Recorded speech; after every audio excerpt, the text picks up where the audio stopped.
Sita ఆంటీనే Rosie అన్న నిజాన్ని మా ఇంట్లో చెప్పేద్దాం అనుకుంటున్నాను.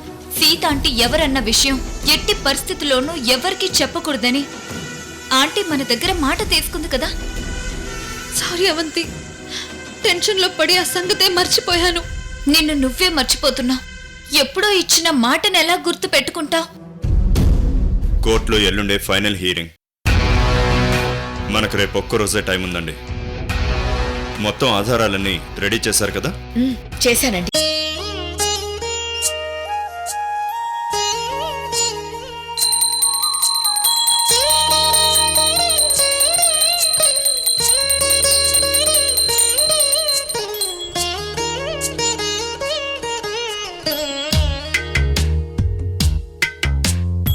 అమ్మా అమ్మా, ఏమైందిరా? పూజలు చేస్తున్నారమ్మా. టైం వేస్ట్ అమ్మా, నేను బ్రతకను.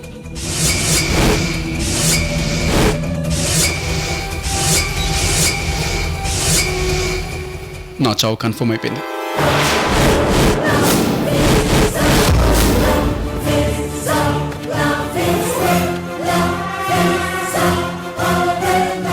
ఏంట్రా, ఏం మాట్లాడుతున్నా? ఏం జరిగింది? చచ్చాక స్వర్గానికి వెళ్తానో నరకానికి వెళ్తానో తెలీదు. అక్కడ నాన్ వెజ్ ఉంటుందో లేదో తెలీదు. నాకు పిండం పెట్టేలోపు ఈ 4 రోజులు నాకు నచ్చిన వంటలు చేసి పెట్టండి. శైలా, నీకేమైనా మతిపోయిందా? పిచ్చి పిచ్చిగా మాట్లాడుతున్నా? నాకు మతిపోలేదమ్మా. ఆ డాక్టర్ సిద్ధునే కనబడకుండా పోయాడు.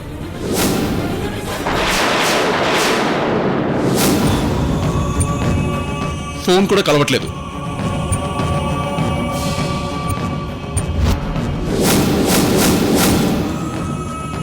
ఇంతకు ముందు డాక్టర్ను మాయించేసినట్టు వీడిని కూడా మాయించేశారేమో.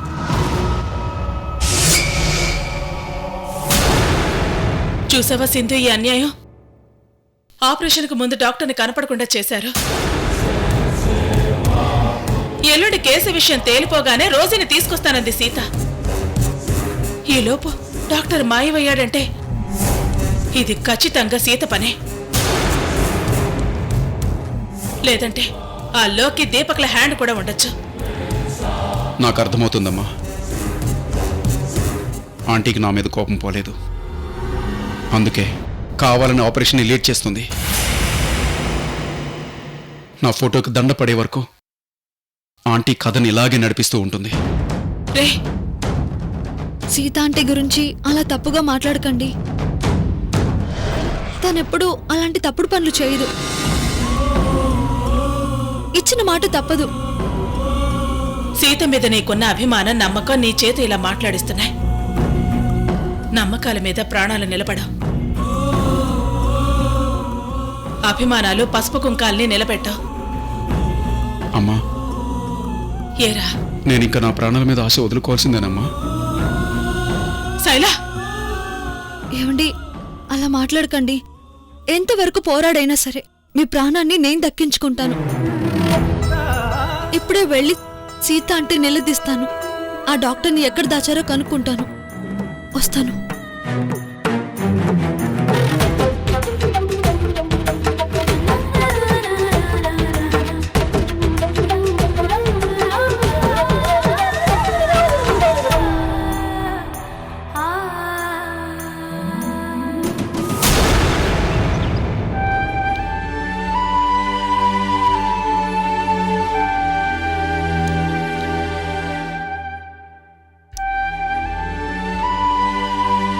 Aunty check.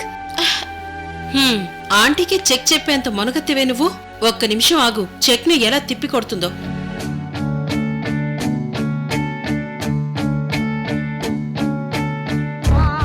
అక్క, ఇప్పుడే ఆంటీకి చెక్ పెట్టాను.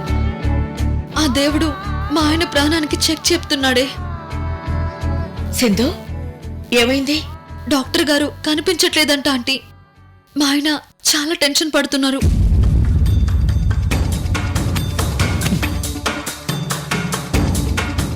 సిద్ధు కనిపించకపోవడం ఏంటి?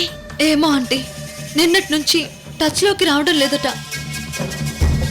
ఫోన్ స్విచ్ ఆఫ్ చేశారట. అతను కనపడకపోవడానికి కారణం మీరేమోనని మా ఆయన అత్తయ్య అనుమాన పడుతున్నారు. వాళ్ళకేమైనా మతిపోయిందా? సిద్ధుని దాచిపెట్టాల్సిన అవసరం నాకేంటి?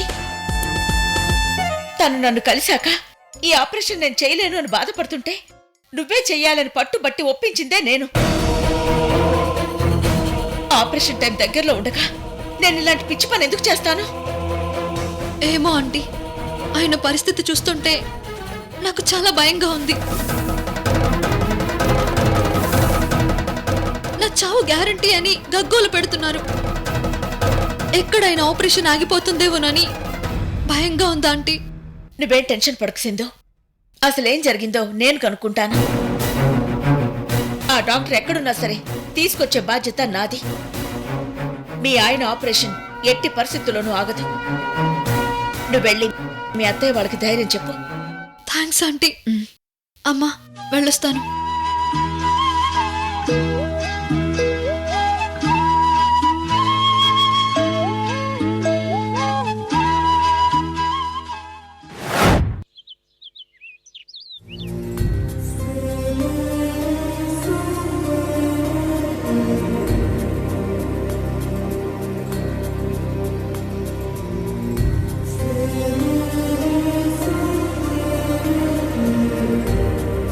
టెన్షన్ పడి ప్రయోజనం ఏముంది? బీపీ పెంచుకోవడం తప్ప. ఏంటి మీరు ఆలోచించేది? మీకు ఐడియా వచ్చే వరకు అమ్మ ఆపరేషన్ ఆగుతుందా? ఆ సిద్ధుగడ్ని మొన్న వచ్చినప్పుడే కాఫీలో విషం కలిపి చంపేయాల్సింది. వెధవ దరిద్రం వదిలిపోయేది. వాడు పోతే సమస్య పరిష్కారం అవుతుందా? ఆ రుద్రం ఇచ్చే డబ్బులకు కకృతి పడే వాళ్ళు ఈ ప్రపంచంలో వేల మంది ఉన్నారు.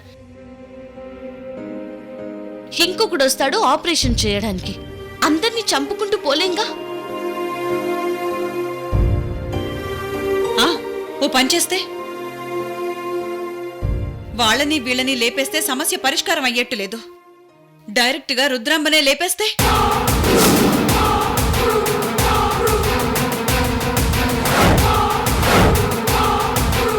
అవును, ఇదే సరైన పరిష్కారం. రుద్రాంబన్ ఎలాగోలా నేనే మర్డర్ చేస్తాను. అశ్విని, నువ్వు గొప్ప క్రిమినల్ లాయర్వి కదా, తర్వాత తీరిగ్గా బయటకు తీసుకొద్దు గాని. నీకేమైనా పిచ్చెక్కిందమ్మా? మర్డర్ చేస్తే ఉరిశిక్ష పడుతుంది, కనీసం యావజ్జీవం. అవంతి తప్పించుకోగలేంది, నేను తప్పించుకోలేనా? గ్రానీ నేరాన్ని తన మీద వేసుకోబట్టి అవంతి సేఫ్ అయింది. అయితే నా నేరాన్ని మీ మీద వేసుకోండి. బెయిల్ తీసుకుని రావడానికి అశ్విని ఉంది కదా. ఫ్రస్ట్రేషన్లో నువ్వేం మాట్లాడుతున్నావు నీకు అర్థమవుతుందా? రుద్రాంబ నీడను కూడా మనం తాకలేం. అసలే టెన్షన్తో చస్తుంటే మాకు మెంటల్ తెప్పించుకో.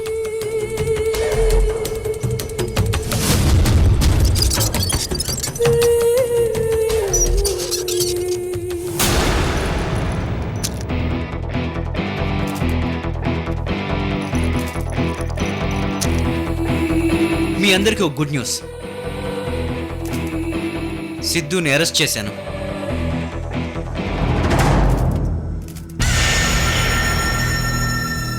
నిజమేనా లోకి? అరెస్ట్ చేసి సెల్లో పెట్టే వస్తున్నాను. ఇక ఇప్పుడప్పుడే బయటికి రాడు. అయితే గ్రానీ ఆపరేషన్ వాయిదా పడ్డట్టే అన్నమాట. ఉండులోకి స్వీట్స్ తీసుకొస్తాను. అవును, ఎలా దొరికాడు సిద్ధు? డూప్లికేట్ డ్రగ్స్ కేసు గురించి నాకు ఇంతకు ముందే తెలుసు. ఎంక్వైరీ చేస్తూ వస్తున్నాను. లక్కీగా నిన్న కొన్ని ఆధారాలు సాక్ష్యాలు దొరికాయి. లేట్ చేయకుండా లోపలేసేశాను. మంచి పని చేశావు. మనం ఎంత బతిమాలినా వినలేదు కదా. ఇప్పుడప్పుడే బయటికి రానివ్వకండి. ఆ రుద్రాంబ వాళ్ళు లాక్కోలేక పీక్కోలేక చావాలి. దేవుడి దయ వల్ల గ్రానీ ఆపరేషన్ వాయిదా పడ్డట్టే. తనని సేవ్ చేసే దారులు వెతకడానికి మనకు టైం దొరికింది. తీసుకో తీసుకో.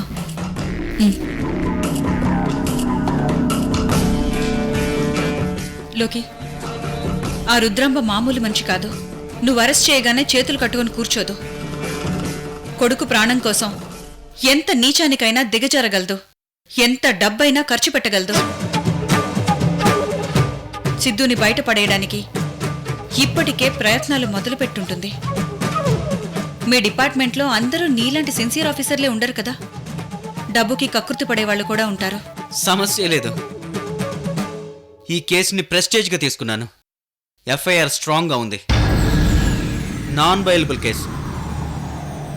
త్వరగా బయటికి రావటం కుదరదు. లోకే,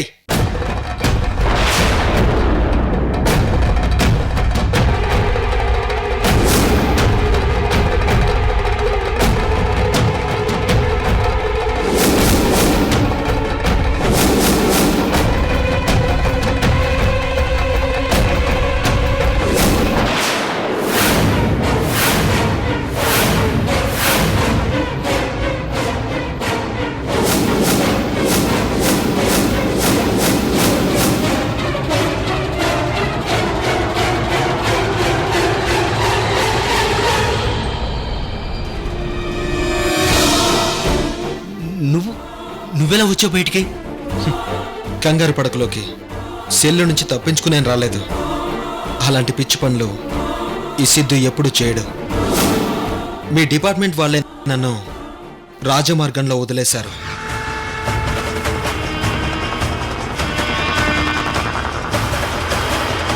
ఎలా వదిలేస్తారు?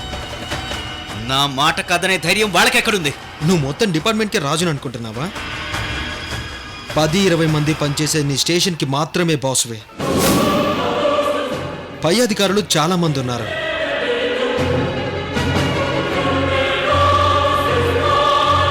ఆ అధికారాన్ని శాసించే నాయకులు ఉన్నారు.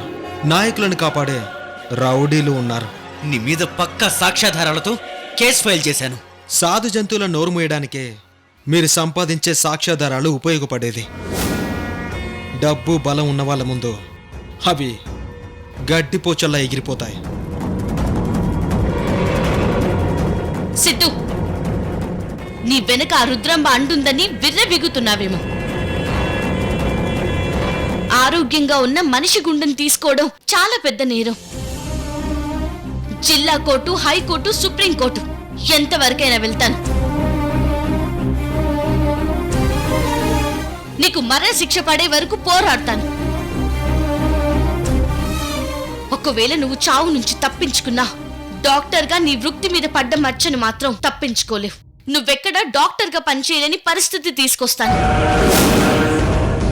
నీకు జీవితమే లేకుండా చేస్తాను.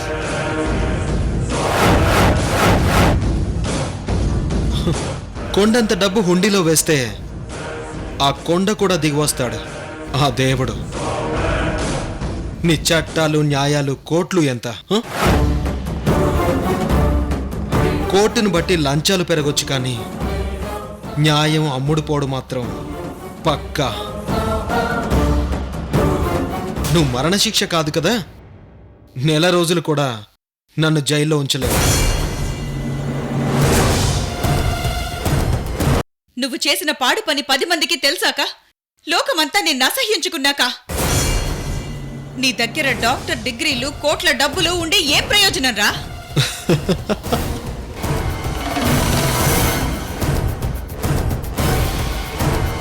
ఇంకా మీరు ఏ కాలంలో ఉన్నారు? ఇప్పుడు ఇవన్నీ ఎవరు సీరియస్గా తీసుకుంటున్నారు ఈ ప్రపంచంలో?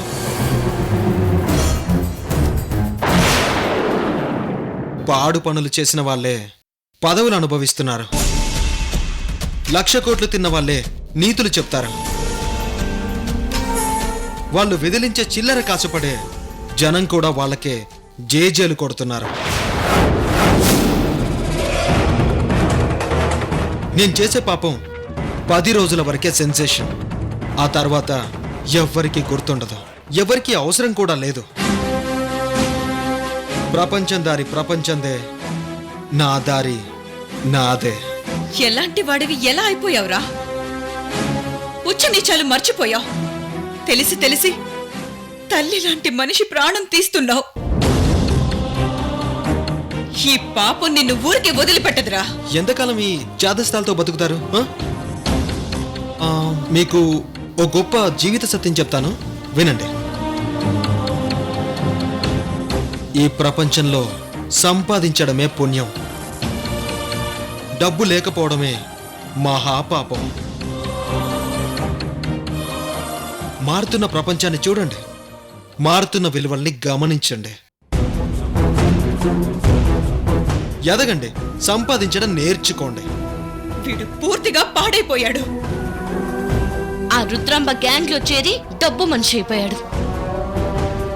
నేను ముందే చెప్పానుగా, డబ్బు వెదజల్లి ఆ రుద్రాంబే వీడిని బయటికి తీసుకొచ్చింది. మీరు పొరపాటు పడుతున్నారు. నన్ను బయటికి తీసుకొచ్చింది రుద్రాంబ కాదు, మన గ్రానీనే.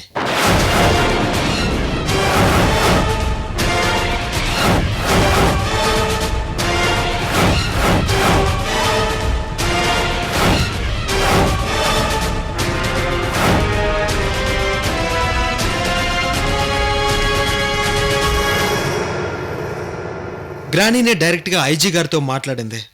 నేను అమాయకునని, రెస్పాన్సిబుల్ డాక్టర్నని, కొందరు కావాలనే నన్ను ఈ కేసులో ఇరికించానని చెప్పింది. తగినన్ని సాక్ష్యాధారాలు లేకుండా ఒక ఎన్ఆర్ఐని అరెస్ట్ చేయడం వల్ల డిపార్ట్మెంట్కి ఎంత చెడ్డ పేరు వస్తుందోనని ఆలోచించుకోమని ఆదేశించింది.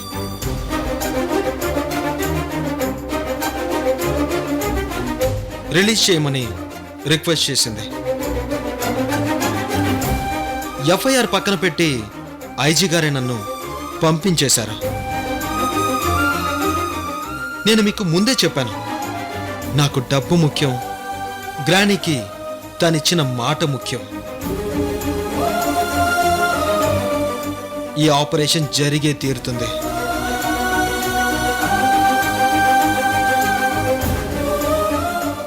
ఎవరు ఎన్ని అడ్డంకులు సృష్టించినా మీరు ఈ ఆపరేషన్ ఆపలేరు.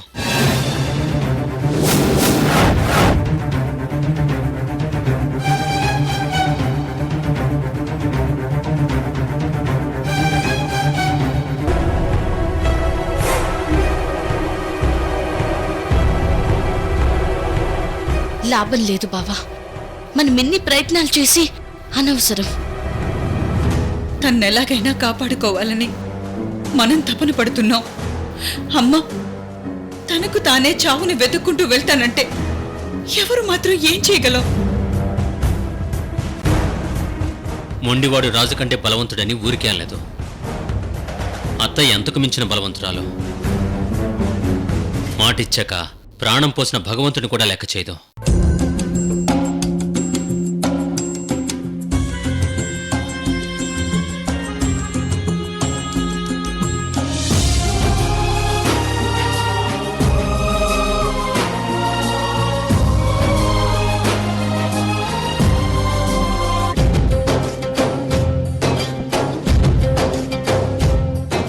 ఎస్,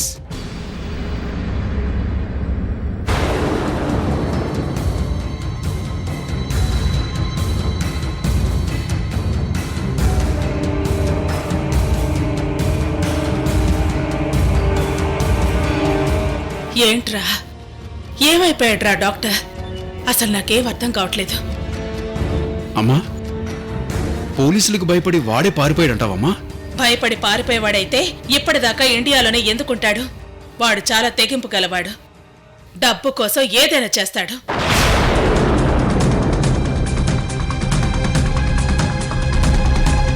అదేంటన్నా, ఆపరేషన్ చేయాల్సిన డాక్టర్ కనపడక దొడ్డమ్మ శైలేంద్రన్నలు టెన్షన్లో ఉంటే నువ్వు మాత్రం ఏం పట్టనట్టు చిప్స్ తింటున్నావు?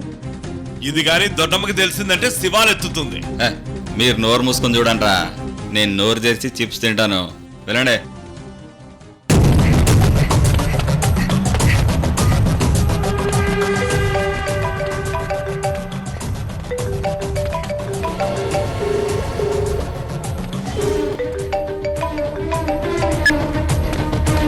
హలో, గుడ్ మార్నింగ్ రుద్రాంబ గారు, నేను సిద్ధుని మాట్లాడుతున్నా. డాక్టర్ గారు నమస్తే. మీకు 1000 ఏళ్ళు. ఇప్పుడే నేను శైలేంద్ర మీ గురించే మాట్లాడుకుంటున్నా. ఏమనుకుంటున్నారు మేడం? సడన్ గా మాయమయ్యాడు, భయపడి పారిపోయాడా లేక ఎవరైనా కిడ్నాప్ చేశారని టెన్షన్ పడుతున్నారా?